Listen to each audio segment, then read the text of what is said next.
I want to say hi to Heather, Max, and Courtney, Chuck's wonderful family, for sharing, letting us share with Chuck. Myself, as a friend for 30 years, as a business partner and friend for another 25 years. And Chuck was so good to myself, obviously as a friend, a mentor, and a business partner, and as my laugh buddy every time we traveled all across the country doing business with Dewey. But he was so kind and always asked about my children, Nora and Peter, and my lovely bride, Sally.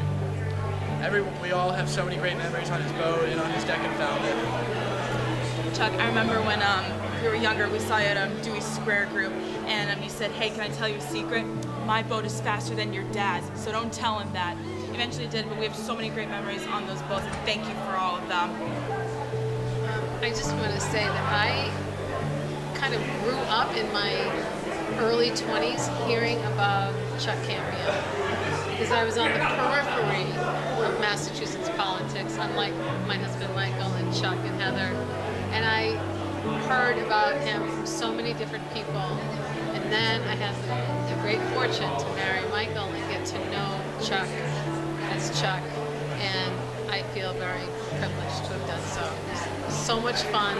To be with Chuck meant laughter and just so much fun. And those are treasured memories. And Chucky, I think you would have said after this send-off, we did it, buddy.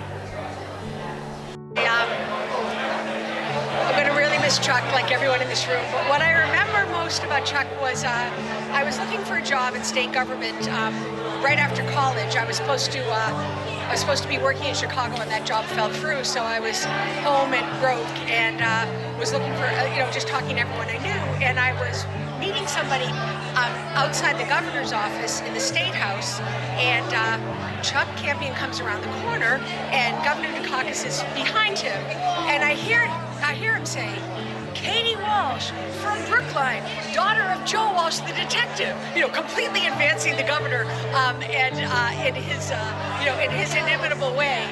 And that afternoon, I had 3 job offers. So thank you, Chuck. You started my career.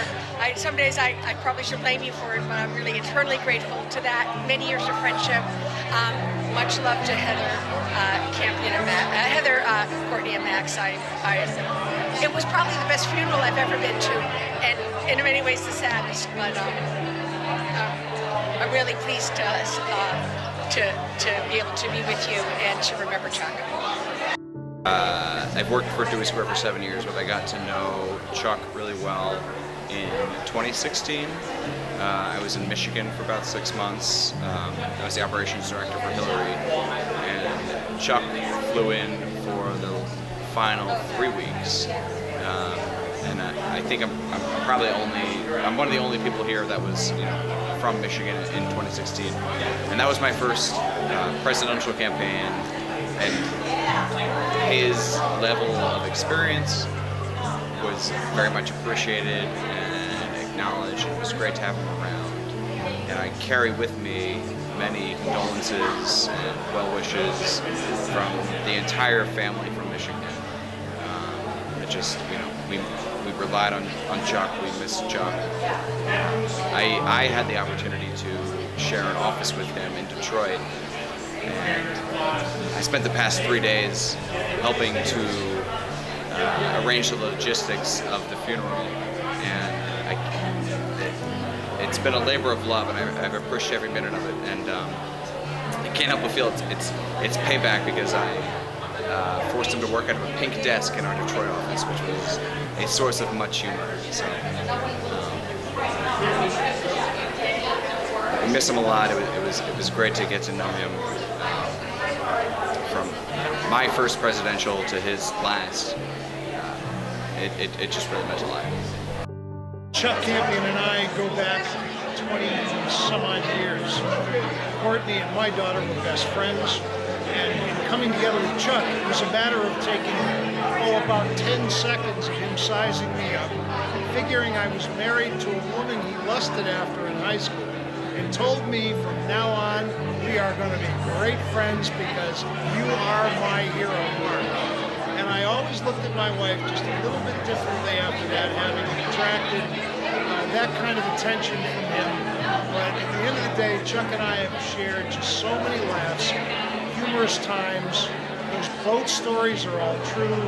Risking our necks on the tiny boats, not the ones that we recently had, in tough water, with Max hanging on and me hanging on and trusting that this smiling captain knew what he was doing. He was absolutely perfection on the water. He knew his stuff, and I'll miss him for that because I know he was never happier than we had a boat full of people and we were sailing around and having a fun. This is actually a message for Chuck, because Chuck is forever introducing people, and we just figured out that two people that have known him almost longer than Heather should at least make a joint appearance. We've never met before, so this is going to be a new gig for both of us, but I'm sure that he is going to have a great time listening to what we have to say. Absolutely. And you know what? I just want to make sure that the whole world knows that Dr. Fang and the rest of the staff treated Chucky over the years and kept him alive for all these beautiful years. And we are so grateful to Dr. Fang. Just words cannot express how grateful we are. Well, thank you so very much. And I just learned that Dr. Fang is a Beach Boys fan. Without a doubt. What I will miss most about Chuck Campion is, well, there's a lot of things, but by far and away his warmth and kindness. He was so kind to everyone, and he exuded warmth as soon as he walked in the room. You know, driving into the office last week, as soon as I pulled in, the valet guys were like, oh, you know, we heard about Mr. Chuck and the security guards, and we work in a building with a couple hundred people, and he knew everyone because that's just the type of person he was. So his warmth and kindness is what I will miss most about him. Being in the office every day, I'd go in and he'd say, oh, buddy, you look tired. Did those kids not sleep again last night? I'd say, no, Chuck, they haven't slept in like a year. And I would say, oh, they're climbing out of their crib, or they're doing that. So I'd hear a lot of stories about Max and Courtney and their childhood, and about, you know, him going home and cooking dinner because Heather was always, you know, working a high-powered job and so successful, and he was so proud of Heather. And I hear lots of stories about Max and Courtney when they were young. But one he would tell me repeatedly is, oh, when Max climbed out of bed, he didn't come in our room and start crying like my kids do. He said the first time he climbed out of bed, we heard this noise, and we go downstairs and he's on a tricycle, just riding around, talking about, you know, that Max has been independent since he's been very young. So I'll miss hearing about Max and Courtney all the time. But the other thing that Chuck is just exceptional at is he talks about you how you hope someone talks about you when you're not in the room. The first week I worked there, I looked at a picture of Heather and I said, oh wow, that's a nice picture of your wife. And he said, I married a Greek goddess. And he said that to me repeatedly over the past 7 years. And Max and Courtney just, you know, he could not be more proud. I think I know, because I would talk about my kids, I literally think I know everything you've done in the past 7 years. And I just hope that I can be half the spouse and half the parent that Chuck was. And you'll be missed, buddy. Hey, Chuck. Hey, Heather. We're going to take care of you, Heather. We are. Chucky, not to worry. We're in this together. We are. We're there for her, and I'm just showing you my my little gold kidney. So, no, I got it with me all the time. Love you. Love both. you. Heather, Max, Courtney, I'm very sorry for your loss, and I extend you my deepest condolences. There's very little that actually I can say that hasn't already been said. There's way too many stories that I have about Chuck over these last many years with him, working with him one-on-one. And all I can say is that I'm eternally grateful for everything that he has given to me, and that you all have given to me as well. I felt closer to not only you, but especially to him. And I'm gonna miss him. I'm gonna miss him very much. I believe that he was a person that literally embodied resiliency, which I think was a huge theme of today. And I think he saw the best in me, and even sometimes when I didn't necessarily see that. When I lost my dad, it was tough. And Chuck was there though. And I would have to say that I greatly appreciated that, and the support that you and the rest of your family also gave to me as well. And while, you know, he's not necessarily here with us, not to sound cliche, but he's not going anywhere. He's embodied in all the ideals and practices that you all can convey every single day. And I'm just very grateful for the fact that I was able to know him and able to be part of your lives. And I obviously hope to remain part of it moving forward. My thoughts are with you during this time, and if there's anything that you ever need, just always let me know. Well, hi Heather, Max, Courtney, I love you all. And there's so many memories of Chuck. I don't know where to begin, but one that I always will never forget is when I was in your dad's office and I was complaining to him how I couldn't find the guardian for Joseph. And when I was skipping a beat, Chuck said, you know what, put me down. I can't play tackle football in the backyard, but I'll do a good job otherwise. So I went home and I told Joe that Chuck was his guardian if anything happened to Marion and I. So Joseph was still relatively young and he would ask me, Dad, I don't fully understand what you and Mr. Campion do.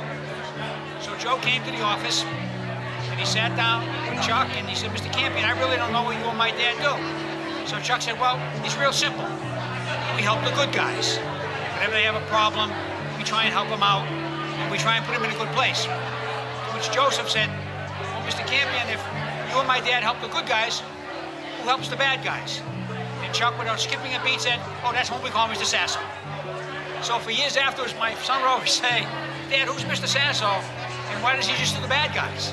And tonight, this afternoon, I just introduced Joe to John, and I explained to him, John will explain to you what he does with the bad guys. So I love you all. The memories will last forever, and I've just been blessed and happy to be part of the Campion family.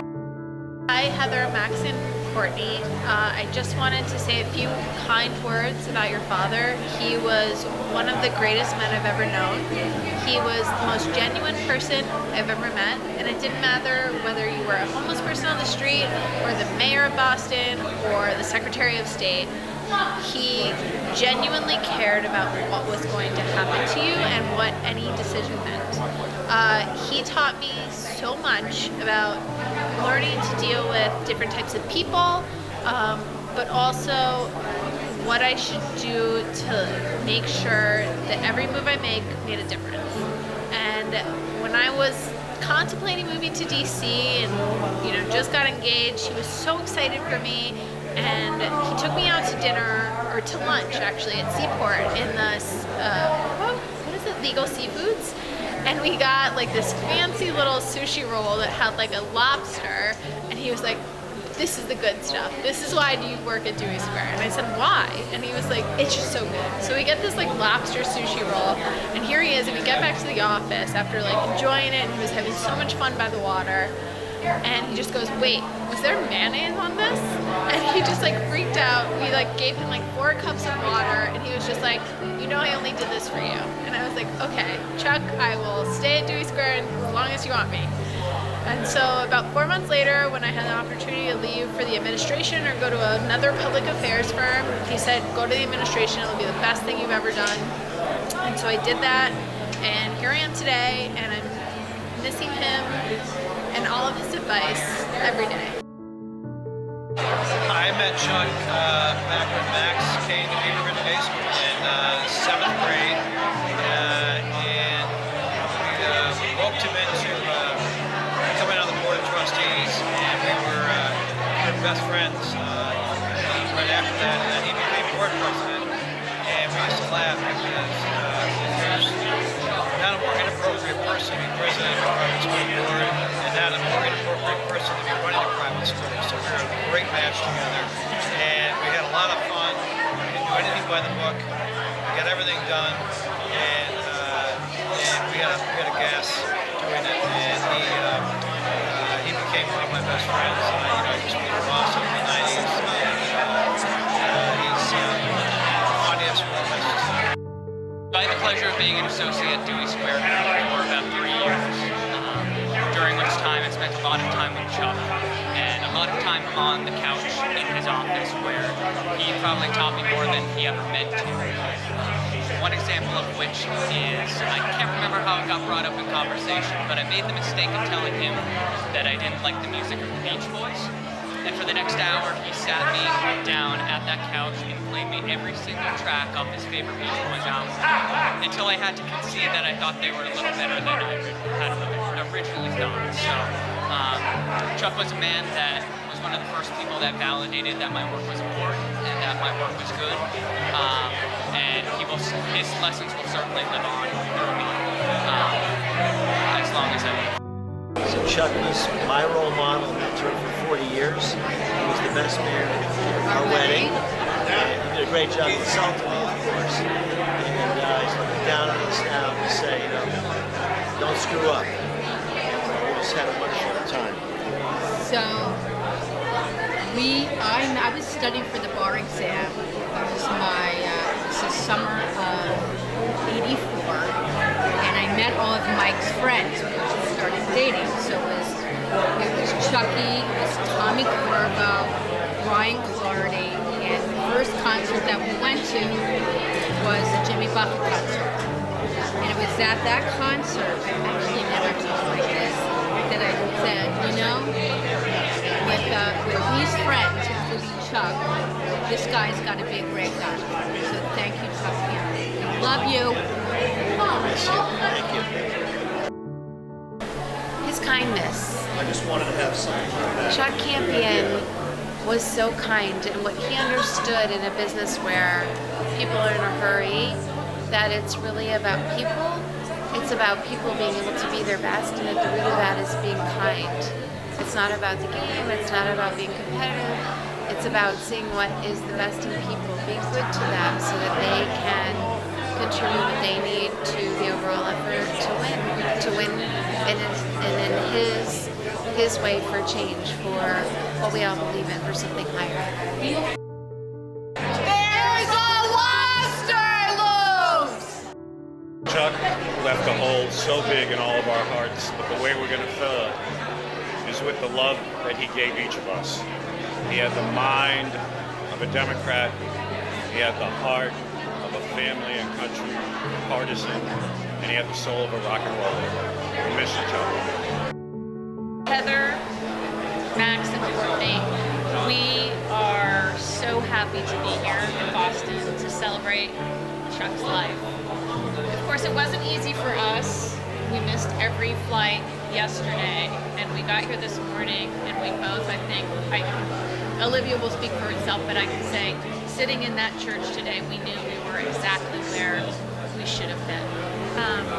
So I'm just starting from when Max and Courtney were teeny, and my son is like nothing. Like, I wasn't even thinking about kids. I wasn't even thinking about marriage. But I would watch how Chuck talked about Max and Courtney. I remember him showing me Courtney's bedroom. Maybe it was after the renovation, maybe, of the Falmouth house. And he was so excited about the view she had out of her bedroom windows, because you can see across the sound.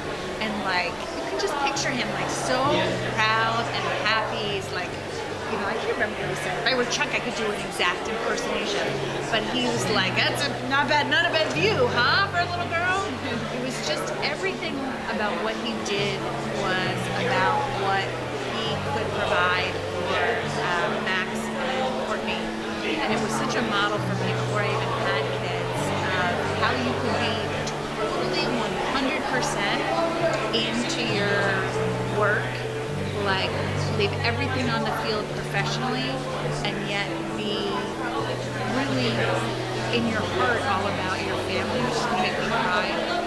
But Chuck and I worked a few clients together. It was so much fun.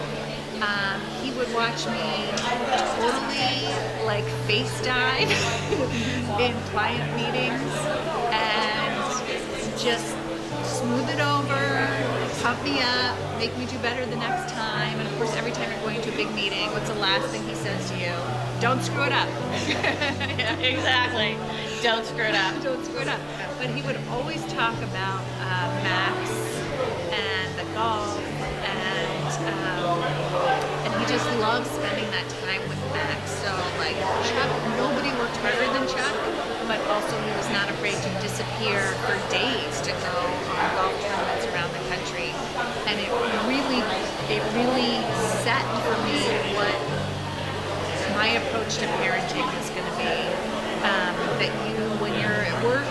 100% at work, but your real heart is at home, and when you're home, you're 100% at home. So I met Chuck about 33 years ago in Boston, and I remember the first interaction I had with him was at a party, and it was at the top of the building where the Dukakis campaign was being organized. And we were having cocktails, a bunch of people, and somebody was playing like a game, and I think it was quarters. And he flipped a quarter up, and he goes, heads or tails? And it came down, and it was heads, and I had picked tails. And I got kind of like competitive about it. And I'm like, you didn't flip it the right way, or, it rolled a little bit before it fell. He's like, you gotta like that. And I've never forgot that, because he really called me on one of my big flaws, which is I'm too intense and I don't lighten up. Every time I was around Chuck, I was lighter. And I just want to say to you guys, thank you for giving me him in my life. He and Dewey Square took a big gamble on me and Olivia in 2000 to open up Dewey Square West. And I ran it for 10 years with Olivia in Washington and me in California. And those were precious times in my career. Of course, Chuck came out all the time to help us, but what happens in California stays in California. There's some secrets we'll never tell. Bye, we love you. I've known Chuck since I was 14 years old, and like so many hundreds or thousands of people, he just made my life better, and I just smile when I think of him. I told the priest this morning told a story about my driving in to work with Chuck, where he pointed out homeless people and how they suffered, and how we should keep that in mind. Think about how hard their lives are, and that was very meaningful to me, and I always think of that. But we all know there was the prankster side of him as well. And so another time when I was driving with Chuck, he was driving me home from work, and he said, "Now, John, listen, I'm gonna call Erin." I had just met Erin, I don't know, a few months? 6 months, maybe. We hadn't been dating long. He said, "Just follow my lead. I'm gonna call Erin, okay?" And he put her on the speakerphone. And I have to interject here and say, I was maybe 26, 27, a teacher from Cape Cod, from Falmouth, new to the whole political scene, kind of intimidated by it all, and shy. And so here I am at my apartment, and I get a phone call from Chuck. Who you had met, so you knew him, you loved him, you knew he was so funny, but still. So Chuck calls Erin and says, "Erin, this is Chuck." I said, "Hi, Chuck. How are you? How are you?" And how did you feel when he called you? My mind's going, what is going on? Why? And so he said, "Erin, we need to get together for a drink." So a few seconds pass, he goes, "Alone." And now I'm starting to sweat. I'm like, what is going on with Chuck? How do I invite John? How are we? So Erin, there was silence on the phone. Silence. Chuck just let her. They let me sweat it out. And then he just started cracking up, guffawing, and it was so and funny. I knew that John was in on it, and I was on speakerphone. And it's a wonderful, funny memory we have of him putting Erin on the spot and having fun at her expense and mine, but also making us feel, like we're part of his group of friends who we can crack jokes on. And it was so funny. But the other funny thing about this is, he would say to me, "John, it's a great story, but you don't tell it too well. You need me there to tell it." Just true. We love you, Chuck, and we love the Campions. Heather, Max, and Courtney, my deepest condolences and prayers to you all and the rest of the Campion family. The years that I've known Chuck, he was an amazing man, and I learned a lot from him. And I think a lot of others probably will be saying the same thing as I am in this video. My favorite memory of Chuck was just sitting there asking story after story and him delivering on every single story. I think it goes without saying my favorite story is of Sir Walter Penn Podpesker, may he rest in peace. And Chuck delivering all the other stories about his times in Minnesota and the State House, and generally, growing up and everything like that. I'm so happy to have met you all these last couple of years, and really feel like I've known you all my entire life. I had the privilege of meeting Chuck in 1987 when I worked on the Dukakis for President campaign, and he was always so positive and such a great person to be with and work with. My story, though, involves many years later when I was in an airport with my husband and our daughter, who at the time was 5, and my daughter Madeline was meeting Chuck for the first time. And he came over and he looked at her and he said, so are you in the 4th grade? And she was so excited that he would guess she was older. That ever since then, whenever I meet a child, I try to do the Chuck Campion thing of guessing that they're older, make them feel better. I don't ever remember actually being introduced to him, but you just always knew him. And then lo and behold, I meet Heather through Sarah, and Debbie had grown up with him. It's just been the most fun. There's nobody knowing him and like having him in our lives. Nobody liked it. No. Heather, Courtney, and Max. I had to put Chuck's picture up so that I could know my mentor was watching. There's obviously no way for me to sum up what he meant to me, because I've had the sheer honor and pleasure of sharing the office next door for 24 and a half years. I've watched you guys grow up. I've watched Chuck through the ups and downs.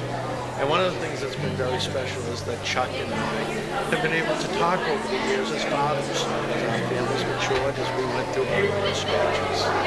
He taught me as much about life as he did about politics. He taught me everything. You know I love you. You know I love Chuck. And I have lots of stories. Yes, I'm Fredo.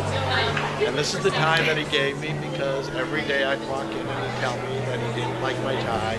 And so for my 60th birthday, he finally bought me a tie that he liked. And this is the tie that he bought me. But most of all, Chuck taught me about loyalty, love, courage, stamina, and those things that sustained me through the years. I love him dearly. I love each of you dearly, and I hope someday that I can look back and think that I can accomplish half of what you did in the life that was cut way too short.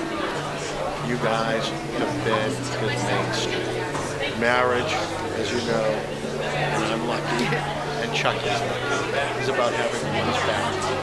Heather, you had it back every step of the way, and we all knew it. On days when we said, why are you coming in? It was because you were the one who was smart enough to know he had to put his feet on the ground and keep walking forward. And for Courtney, I have to tell you, there was a time that he ever mentioned your name that his face didn't just light up. And he was so proud of what you had accomplished. And for Max, besides being the fact that you saved us from our golf games, he loved every step of your accomplishments.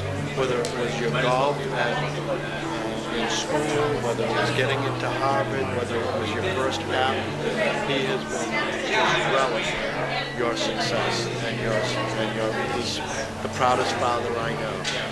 And so I thank you for sharing it with us. As Chuck and you guys have taught us, life is about not making yourself crazy, and I thank you for that. Take care. Know we love you, and God bless.